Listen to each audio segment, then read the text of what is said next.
हमारे भारत में ही है एक ऐसा मंदिर जहां की मूर्ति जीवित अवस्था में आज मौजूद है। एक ऐसी मूर्ति जिसे अगर आप हाथ लगाएंगे तो आपको ऐसा एहसास होगा कि आप किसी इंसान के शरीर को हाथ लगा रहे, यानी आप अगर उसे छुएंगे तो आपकी उंगलियां इस तरह से धंस जाएगी। एक ऐसी मूर्ति जिसे अगर चोट लगती है तो उससे इंसानों की तरह ही खून निकलता है। एक ऐसी मूर्ति जिसका आज भी दिल धड़कता है। एक ऐसी मूर्ति जिसे चोट लगी थी काफी समय पहले, लेकिन खून आज तक बहता है, आज तक उसकी मरहम की जाती है दोस्तों। जी हां, आज के इस वीडियो में आप सभी लोगों को यह पता चलेगा कि आखिर ऐसी कौन सी जगह है जहां पर आज भी भगवान खुद मौजूद है, एक मूर्ति के रूप में, यानी कि एक मूर्ति जो जीवित अवस्था में है, और वो कोई और नहीं, वो असली भगवान है। लेकिन दोस्तों, आज के इस वीडियो में आगे बढ़ने से पहले मैं आप लोगों से थोड़ी सीरियस बात करना चाहता हूं। दोस्तों, जैसा कि आप सभी लोग जानते हैं, जो समय चल रहा है बहुत ही ज्यादा मुश्किल और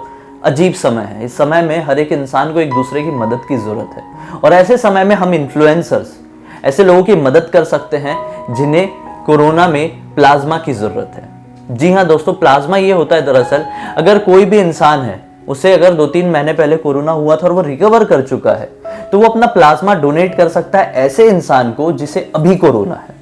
और अगर वो जो कोरोना से ठीक हुआ पर्सन अभी कोरोना वाले को प्लाज्मा डोनेट कर देगा तो उसकी ठीक होने में बहुत बड़ी मदद हो जाएगी। तो दोस्तों, जो इन्फ्लुएंसर्स होते हैं जिनके सोशल मीडिया प्लेटफॉर्म में थोड़े ठीक ठाक फॉलोअर्स और सब्सक्राइबर्स होते हैं, तो ये लोग क्या कर सकते हैं, मतलब हम लोग क्या कर सकते हैं कि हमें जो आए दिन डीएम्स आ रहे हैं, आजकल आए दिन मैसेजेस आ रहे हैं हमारे पहचान वाले लोगों के, जहां पर कुछ लोगों को प्लाज्मा की जरूरत है, तो ऐसे डीएम्स को आप अपने स्टोरी में शेयर कर सकते हैं। तो आपके स्टोरी में शेयर करने की वजह से उस पर्टिकुलर इंसान की बहुत बड़ी मदद हो जाएगी जिसे अभी कोरोना है और जिसे अभी प्लाज्मा की जरूरत है। मैं भी आप लोगों से रिक्वेस्ट करना चाहता हूं कि आपके पहचान में कोई भी ऐसा पर्सन है या फिर आपके फैमिली में कोई भी ऐसा इंसान है जिसे अभी प्लाज्मा की जरूरत है, जिसे कोरोना हो गया है, तो वो एक इंस्टाग्राम में स्टोरी बनाए और मुझे मेंशन कर दे, मुझे टैग कर दे स्टोरी में, तो मुझे तुरंत स्टोरी दिख जाएगी। मैं उस स्टोरी को रीशेयर कर दूंगा। मेरे रीशेयर करने पर मेरे पास इंस्टाग्राम में लगभग 1,20,000 लोगों की ऑडियंस है, तो वो रिक्वायरमेंट 1,20,000 लोगों को मिलेगी। और ऐसा हो सकता है कि शायद आपकी फैमिली में अगर किसी को प्लाज्मा की जरूरत हो तो कोई प्लाज्मा प्रोवाइड कराने के लिए आगे बढ़ जाए, आगे कदम उठा दे। तो इससे क्या होगा दोस्तों कि आपकी एक छोटी सी स्टोरी शेयर करने की वजह से आपके उस रिलेटिव की परेशानी या फिर आपके उस पहचान वाले की परेशानी ठीक हो सकती है। तो जाने अनजाने में आप किसी की मदद कर सकते हैं, भले ही आपके कोई पहचान का ना हो। और अगर आपको कहीं भी कोई ऐसा मैसेज मिलता है कि किसी को भी प्लाज्मा की जरूरत है, तो वो इंस्टाग्राम में डालिए और मुझे मेंशन कीजिए। इंस्टाग्राम में मेरे नहीं जुड़े हुए हैं तो इंस्टाग्राम की लिंक इस वीडियो के डिस्क्रिप्शन बॉक्स में मिलेगी, मेरी क्लिक करके डायरेक्टली मेरे इंस्टा में पहुंच जाना, और मेरी पर्सनल लाइफ से जुड़ी हुई जानकारी भी उसमें आप लोगों को रेगुलरली मिलती रहेगी।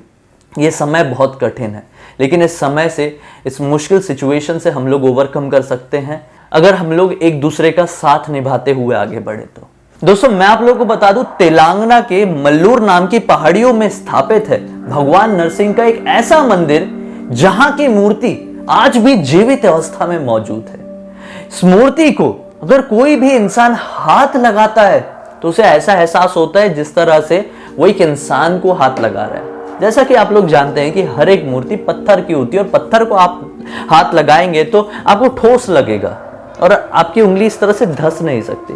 लेकिन आप किसी इंसान को हाथ लगाएंगे तो आपकी उंगली इस तरह से धंस जाएगी, और फिर जब हाथ हटाएंगे तो वापस से वो इंसान की स्किन ऐसी हो जाती है, नॉर्मल हो जाती है। वैसे इस मूर्ति के साथ होता है। इस मूर्ति में अगर आप किसी तरह की चोट पहुंचाने की कोशिश करेंगे तो इस मूर्ति से खून बहता है। दोस्तों, ये खून बहने की, ये मूर्ति की कहानी की शुरुआत हुई थी आज से कईयों साल पहले। माना जाता है कि ये मल्लूर की पहाड़ियों में भगवान नरसिंह की मूर्ति खुद प्रकट हुई थी, इसे किसी ने बनाया नहीं था। दरअसल काफी साल पहले मल्लूर की पहाड़ियों में आसपास के गांव के लोगों को कुछ चमकती हुई चीज दिखाई देती थी जो बहुत ही ज्यादा रोशनी फैलाती थी। एक दिन किसी बंदे ने बोला कि यार हमें वहां पे जाके देखना चाहिए कि आखिर ये चीज क्या है जो इतनी ज्यादा चमकती है। लोग वहां पर पहुंच गए और जो फावड़ा होता है जिससे जमीन खोदते हैं लोग, मजदूर लोग, उससे वो लोग खुदाई करने लगे। खुदाई करते करते काफी ज्यादा गहरा गड्ढा खुद गया, लेकिन अचानक से एक मजदूर ने जैसे ही फावड़ा मारा तो खून की बौछार ऊपर निकली। ऐसा लगा कि अंदर कोई इंसान है और उसके पेट में फावड़ा लग गया है और उससे खून बहने लगा है। सब लोग घबरा गए और फिर जब वो लोग मिट्टी हटाने की कोशिश कर ही रहे थे कि एक शेर ने बहुत जोर से दहाड़ा। सब लोग हैरान हो गए, सबके सिट्टे पिट्टी गुल हो गई, क्योंकि उस इलाके में एक भी शेर नहीं था। लेकिन शेर के दहाड़ने की आवाज इतनी तेज थी कि उन्हें ऐसा लगा कि हमारे आसपास ही शेर खड़ा हुआ है और बस हमें वो मार ही डालेगा। सब लोग बहुत ज्यादा घबरा गए। कुछ समय हाथ जोड़ के प्रार्थना किए और फिर वापस से वहीं पर उनका ध्यान गया जहां से खून बह रहा था। वो लोगों ने पूरी तरह से मिट्टी हटाए तो ये पाए कि अंदर एक मूर्ति है और मूर्ति के पेट में वो फावड़ा लगा था और वो पेट से खून निकल रहा था। और जैसे ही वो लोगों ने उस मूर्ति को हाथ लगाया तो और भी ज्यादा हैरान हो गए, क्योंकि वो मूर्ति पत्थर की नहीं थी बल्कि इंसानी शरीर जैसी मूर्ति थी।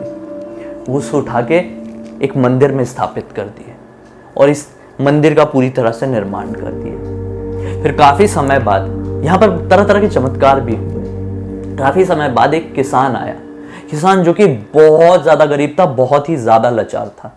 उसके घर में, उसके खेत में जरा सा कुछ फसल होती भी नहीं थी। उसने क्या किया, उसके पास थोड़ी बहुत मिर्ची की फसल हुई थी तो उसने मिर्ची तोड़ा अपने खेत से और भगवान नरसिंह की इसी मूर्ति के सामने जाके चढ़ा दिया। जब वो मंदिर से वापस लौटा अपने खेत में तो उसके खेत में मिर्चियों का भंडार लगा हुआ था। वो शॉक्ड हो गया कि आधे घंटे पहले तो यहाँ पर कुछ भी मिर्चियां नहीं थी, लेकिन अब इतनी सारी है। उसके बाद से उस गांव में सब लोग मिर्ची की फसल बोने लगे। आज अगर हम देखें तो भारत में सबसे ज्यादा मिर्ची की फसल मल्लूर की पहाड़ियों में ही होती है। यहीं से सबसे ज्यादा मात्रा में मिर्ची सभी जगह एक्सपोर्ट होती है। जहां पर माना जाता है कि भगवान नरसिंह ने खुद आशीर्वाद के तौर पर यहाँ के लोगों को इतनी बड़ी फसल प्रोवाइड कराई है। ये तो कुछ नहीं दोस्तों, माना जाता है कि जब कोई भी इंसान अगर मन में गलत खोट लेके इस मंदिर में प्रवेश करने की कोशिश करता है तो उसे सुनाई देता है कि एक शेर बहुत जोर जोर से दहाड़ रहा है। कई लोगों ने यह दावा भी किया है कि रास्ते में उस इंसान को शेर दिखाई भी देता है। जब इस बात की चर्चा फॉरेस्ट डिपार्टमेंट वालों से की गई तो वो लोग सिट्टी पिट्टी गुल हो गई, क्योंकि उन लोगों का ये कहना था कि इस जगह में तो एक भी शेर है ही नहीं, तो फिर कैसे दहाड़ता है, कैसे लोगों को दिखाई देता है। ये जो मंदिर है ये शोधकर्ताओं के लिए एक बहुत बड़ा केंद्र बन गया है। इस मंदिर में रोज सुबह भगवान नरसिंह की मूर्ति को तिल के तेल का लेप लगाया जाता है और उसके बाद भगवान नरसिंह के एक एक चमत्कार को दिखाया जाता है। जहां पर भगवान नरसिंह को पेट में चोट लगी थी उस जमाने में, जो मजदूर के फावड़े से लगी थी, जो मूर्ति निकालने की कोशिश कर रहा था, वहां से खून आज भी बहता है और उस खून को रोकने के लिए वहां पर हल्दी का लेप लगाया जाता है। दोस्तों, माना जाता है कि समय समय पर कई बार वहां पे शेर के दहाड़ने की आवाज आती है, लेकिन शेर तो वहां पे है ही नहीं, तो फिर दहाड़ता कौन है? दोस्तों, सब लोगों का यह दावा है कि यहाँ पे स्वयं भगवान नरसिंह रहते हैं, क्योंकि इस मंदिर के सामने एक गांव है, एक बहुत ही छोटा सा गांव बिल्कुल अपोजिट में। इस गांव में आए दिन बिना किसी रीजन के पहले आग लग जाया करती थी। आए दिन आग लग जाती थी।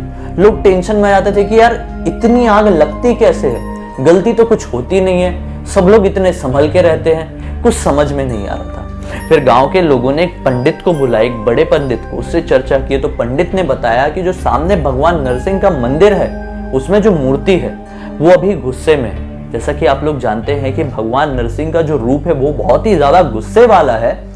तो पंडित ने बताया कि अगर तुम्हें शांत करना है, भगवान नरसिंह के इस रौद्र अवतार से तुमको बचना है, उनके गुस्से से बचना है, तो उनकी पूजा अर्चना करो, उनसे माफी मांगो अगर कोई गलती हो गई हो तो। गांव वालों ने सभी ने ये किया और अब उस गांव में आग नहीं लगती है। दोस्तों, अगर आप लोग नहीं जानते कि भगवान नरसिंह की कहानी क्या है तो मैं बता दूं कि भगवान नरसिंह ने ही हिरण्यकश्यप नाम के एक दैत्य का वध किए थे और इसका वध करने के बाद वो बहुत ज्यादा गुस्से में थे और उनके गुस्से को किसी और ने नहीं बल्कि प्रहलाद ने शांत कराया था। प्रहलाद कौन?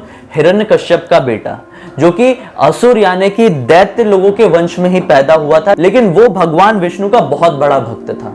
और प्रहलाद की ही बुआ यानी हिरण्यकश्यप की बहन थी होलिका, और वो अपने भतीजे को ही गोदी में लेकर जल गई थी, इसीलिए होलिका दहन मनाया जाता है। और प्रहलाद को कुछ भी नहीं हुआ था। हिरण्यकश्यप भगवान विष्णु को अपना सबसे बड़ा दुश्मन मानता था और उसके पास एक ऐसा वरदान था कि उसे ना कोई सुबह मार सकता है, ना रात में मार सकता है, ना कोई अस्त्र से मार सकता है, ना कोई शस्त्र से मार सकता है, जिसका वध ना कोई इंसान कर सकता है, ना देवता कर सकता है और ना ही राक्षस कर सकता है, जिसका वध ना ही घर के अंदर किया जा सकता है, ना ही घर के बाहर किया जा सकता है, जिसका वध इस पृथ्वी में जन्मा कभी भी कोई इंसान नहीं कर सकता। इसके पाप बहुत ज्यादा बढ़ गए थे और इसी वजह से इसका वध करने के लिए भगवान नरसिंह एक खंबे के अंदर से बाहर आए थे और फिर खंबे के अंदर से बाहर आने के बाद उनका रूप कुछ ऐसा दिखाई दिया था कि वो आधे इंसान और आधे शेर थे, जिसको भगवान नरसिंह ने उसके घर की, उसके महल की दहलीज में मारा था। किसी अस्त्र शस्त्र से नहीं बल्कि अपने नाखून की मदद से उसका पूरा कलेजा फाड़ दिया था। वो इतने ज्यादा गुस्से में थे कि वो शांत ही नहीं हो पा रहे थे, सब कुछ खत्म कर देते अपने गुस्से से, लेकिन प्रहलाद उनके सामने आया और प्रहलाद ने उनको शांत कराया। माना जाता है कि भगवान नरसिंह का घर कहीं और नहीं, मल्लूर के उस पहाड़ियों के इसी मंदिर पर है दोस्तों। हैरान करने वाली बात है लेकिन सच है।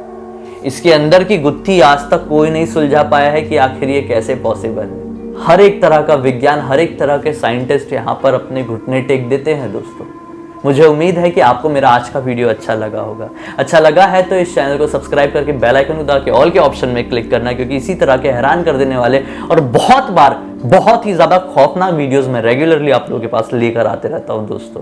पहले से मुझे जानते हैं और अब तक आपने वीडियो देखे हैं तो लाइक करना आपका फर्ज बनता है, और पर्सनली जुड़े रहना चाहते हैं तो स्टार्टिंग में बताया इंस्टाग्राम की लिंक इस वीडियो के डिस्क्रिप्शन बॉक्स में। मन में कोई भी सुझाव है अगले वीडियो को लेकर तो उसे कमेंट सेक्शन में बताना मत भूलिए। हम अगले एक और हैरान कर देने वाले बहुत ही अनोखे वीडियो के साथ आप लोगों के सामने जाहिर हो जाएंगे। तब तक के लिए बहुत बहुत धन्यवाद। आपका दिन शुभ हो।